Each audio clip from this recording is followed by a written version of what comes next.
Selamat pagi, siang, sore, ataupun malam, Bapak Ibu dosen dan rekan-rekan sekalian. Perkenalkan, nama saya Rio Monda Putra. Pada kesempatan kali ini, saya akan mempresentasikan hasil penelitian saya yang berjudul Analisa Empiris Volatilitas Saham LQ45 pra dan pasca pemilu 2024. Dampak fluktuasi USD/IDR dengan ukuran perusahaan sebagai variabel moderasi. Presentasi proposal penelitian ini merupakan ujian semester genap untuk mata kuliah Metode Penelitian Akuntansi dengan dosen pengampu Ibu Cindy Flaudia Putri. Bagian pertama adalah pendahuluan. Baik, kita akan mulai dari latar belakang. Seperti yang kita ketahui bersama, peristiwa politik besar seperti pemilihan umum seringkali menciptakan ketidakpastian di pasar modal. Peristiwa politik besar ini umumnya direspon oleh investor dan tercermin pada peningkatan volatilitas harga saham yang menjadi proksi utama dari risiko pasar. Penelitian ini akan berfokus pada saham-saham di indeks LQ45 sebagai representasi pasar saham Indonesia yang paling liquid. Selanjutnya, di dalam penelitian ini, saya akan membahas tentang dua faktor. Yang pertama adalah faktor eksternal dan kedua faktor internal. Faktor eksternal, selain dari pemilu, fluktuasi kurs USD/IDR atau dolar terhadap rupiah adalah indikator kunci untuk sentimen investor dan risiko makroekonomi yang mempengaruhi pasar saham. Kemudian untuk faktor internalnya yaitu ukuran perusahaan, yaitu firm size yang akan menjadi faktor penting. Perusahaan besar diduga akan lebih stabil dan mampu memitigasi guncangan eksternal dengan lebih baik. Kaitan kunci di antara keduanya adalah penelitian ini menduga bahwa ukuran perusahaan dapat berperan sebagai variabel moderasi yang signifikan, yang menjelaskan mengapa dampak guncangan eksternal bisa berbeda-beda antar perusahaan. Latar belakang penelitian ini juga didasari oleh adanya kesenjangan hasil pada studi-studi sebelumnya. Berikut saya sampaikan 7 contoh dari penelitian-penelitian terdahulu. Dapat kita lihat di sini, ada perbedaan yang cukup besar antara penelitian dilakukan oleh Japar dan Arisman pada tahun 2025 yang menjelaskan hasil penelitian bahwa tidak terdapat perbedaan signifikan dalam volatilitas maupun abnormal return saham sebelum dan sesudah pemilu. Namun, pada penelitian oleh Hardiansah tahun 2024 menjelaskan bahwa peristiwa politik seperti pemilu mampu menciptakan ketidakpastian dalam pasar keuangan, termasuk pasar modal. Kesenjangan-kesenjangan inilah yang mendorong saya untuk meneliti kembali fenomena ini dalam konteks pemilu 2024 dengan menghasilkan 3 rumusan masalah utama, yaitu yang pertama adalah bagaimana pengaruh peristiwa pemilu 2024 terhadap volatilitas saham LQ45. Yang kedua, bagaimana pengaruh fluktuasi nilai tukar USD/IDR terhadap volatilitas saham LQ45 di sekitar periode pemilu 2024. Dan yang terakhir, apakah ukuran perusahaan berperan sebagai variabel moderasi yang signifikan dalam hubungan antara fluktuasi kurs dan volatilitas saham. Sejalan dengan rumusan masalah yang sebelumnya, tujuan penelitian ini adalah untuk menganalisis dan mengidentifikasi pengaruh pemilu, kurs, serta menguji peran moderasi dari ukuran perusahaan. Untuk menjaga fokus penelitian, saya menetapkan beberapa batasan. Objek penelitian ini adalah saham yang konsisten tergabung dalam indeks LQ45 selama masa periode observasi. Untuk periodenya sendiri, saya menggunakan 30 hari bursa sebelum dan 30 hari bursa sesudah pemilu, yaitu 14 Februari 2024. Untuk data kurs USD/IDR, saya akan menggunakan data kurs tengah harian dan total aset, saya akan menggunakan total aset per laporan keuangan tanggal 31 Desember 2023. Data yang digunakan akan diolah dengan menggunakan metode analisis regresi moderasi atau MRA, Moderated Regression Analysis. Diharapkan manfaat dari penelitian ini akan dapat memberikan manfaat yang cukup bagi akademisi dalam pengembangan ilmu keuangan, khususnya pada konteks negara berkembang. Kemudian, bagi para praktisi pasar modal akan memberikan informasi untuk merumuskan strategi yang investasi yang cukup, dan bagi regulator serta pemerintah dapat menjadi dasar pertimbangan dalam merumuskan kebijakan stabilisasi pasar modal. Selanjutnya, kita akan membahas tentang tinjauan pustaka dan pengembangan hipotesis. Secara teoritis, Penelitian ini berlandaskan pada beberapa konsep utama. Yang pertama, volatilitas saham, yang kita pahami sebagai ukuran risiko, sangat dipengaruhi oleh informasi baru, sejalan dengan hipotesis pasar efisien. Yang kedua, studi peristiwa. Studi peristiwa atau event study digunakan untuk mengukur dampak kejadian seperti pemilu terhadap pasar.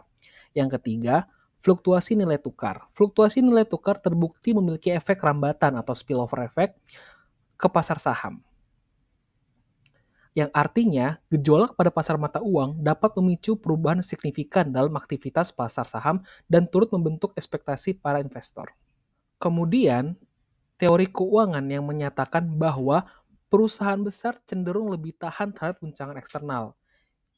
Yang kita ambil di sini adalah ukuran perusahaannya atau firm size. Dan teori moderasi yang menyatakan bahwa variabel moderasi merupakan variabel yang secara teoritis dapat memperkuat ataupun memperlemah hubungan antara variabel independen dan variabel dependen. Dalam kerangka penelitian ini, ukuran perusahaan diposisikan sebagai variabel moderasi yang diduga akan mengubah kekuatan pengaruh dari fluktuasi kurs dan peristiwa pemilu terhadap volatilitas saham. Berdasarkan landasan teori dan tinjauan pustaka, saya merumuskan 3 hipotesis. Hipotesis pertama yang didukung oleh penelitian oleh Kirana dan Sembel. Kami menduga pemilu berpengaruh positif terhadap volatilitas saham. Namun, hipotesis ini bertentangan dengan temuan oleh Japar dan Arisman yang tidak menemukan adanya pengaruh. Hipotesis kedua didukung oleh penelitian oleh Firdaus. Kami menduga fluktuasi kurs juga berpengaruh positif terhadap volatilitas. Dan hipotesis ketiga, kami mengajukan hipotesis bahwa ukuran perusahaan akan memperlemah pengaruh dari fluktuasi kurs dan peristiwa pemilu terhadap volatilitas saham. Berikutnya adalah kerangka pemikiran. Kerangka pemikiran ini akan memvisualisasikan seluruh hipotesis penelitian kita, di mana kita akan menguji pengaruh langsung dari kurs dan pemilu terhadap volatilitas saham, serta peran ukuran perusahaan sebagai variabel moderasi. Selanjutnya kita akan membahas tentang metodologi penelitian. Penelitian ini akan menggunakan pendekatan kuantitatif dengan desain non-eksperimental ex post facto.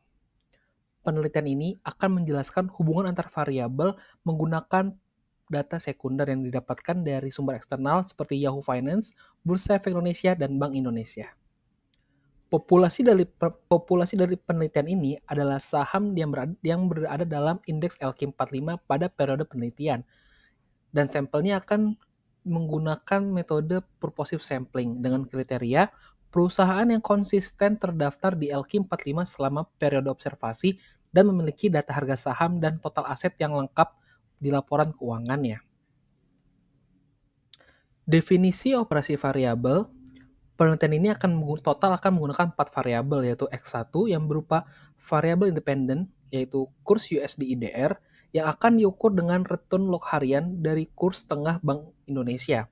Yang kedua, variabel X2 yaitu event pemilu yang akan diukur menggunakan variabel dummy 0 untuk periode sebelum pemilu dan 1 untuk periode sesudah pemilu. Kemudian untuk variabel dependennya akan menggunakan variabel dependen Y akan menggunakan volatilitas saham yang akan diukur menggunakan standar deviasi dari return log harian saham dengan rumus return logaritma natural PT per PT-1, di mana PT adalah harga saham di hari itu dan PT-1 adalah harga saham di hari sebelumnya. Dan untuk variabel moderasi yaitu Z akan menggunakan ukuran perusahaan yang diukur menggunakan logaritma natural dari total aset per tanggal 31 Desember 2023. Teknik analisis datanya akan menggunakan metode Moderated Regression Analysis atau MRA yang sebelumnya akan didahului oleh tahap awal seperti uji asumsi klasik yaitu uji normalitas, uji multikolinearitas, uji heteroskedastisitas, dan uji autokorelasi.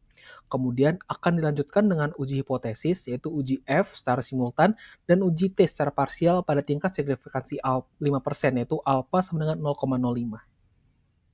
Berikut adalah model regresinya. Kemudian ini adalah prosedur pengujian hipotesis di mana yang pertama kita akan melakukan uji signifikansi model atau uji F secara simultan.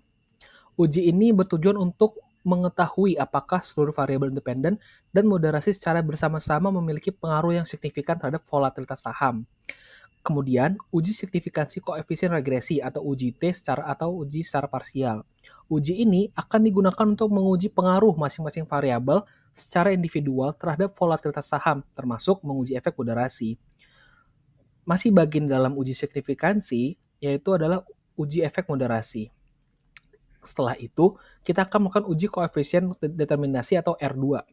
Uji ini bertujuan untuk mengukur seberapa besar persentase variasi dalam variabel dependen, yaitu volatilitas saham yang mampu dijelaskan oleh variasi dalam variabel-variabel independen dan moderasi yang ada di dalam model regresinya. Alur penelitian yang pertama adalah perumusan hipotesis, seperti yang sudah dijelaskan sebelumnya, kemudian pengumpulan data sekunder, kemudian pengolahan dan transformasi data, kemudian analisis regresi moderasi, dan terakhir adalah penarikan kesimpulan. Berikutnya adalah hasil pengolahan data. Berikut adalah hasil pengolahan data untuk analisis statistik deskriptif berdasarkan data sekunder yang telah dikumpulkan. Berikut adalah hasil uji asumsi klasik. Kabar baiknya, model regresi yang telah dibuat sebelumnya telah lolos seluruh uji asumsi klasik. Ini berarti hasil analisis yang dapat disampaikan berikutnya adalah valid, tidak bias, dan dapat diandalkan. Karena dapat kita lihat di uji normalitas, nilai probabilitasnya sebesar 0,24 dan itu di atas 0,05. Ini menunjukkan bahwa residual data terdistribusi secara normal. Untuk uji autokorelasinya pun, nilai yang menggunakan uji Durbin-Watson, nilai Durbin-Watsonnya sebesar 1,98, berada pada rentang yang menunjukkan tidak adanya autokorelasi. Berikut adalah slide utama dari proposal penelitian kita. Yang pertama adalah nilai F statistik dapat kita lihat sangat signifikan, yang menunjukkan model ini secara keseluruhan layak digunakan. Kemudian untuk uji hipotesisnya, variabel event pemilu memiliki p-value 0,007, lebih kecil dari 0,05. Maka dari itu, hipotesis pertama dapat diterima.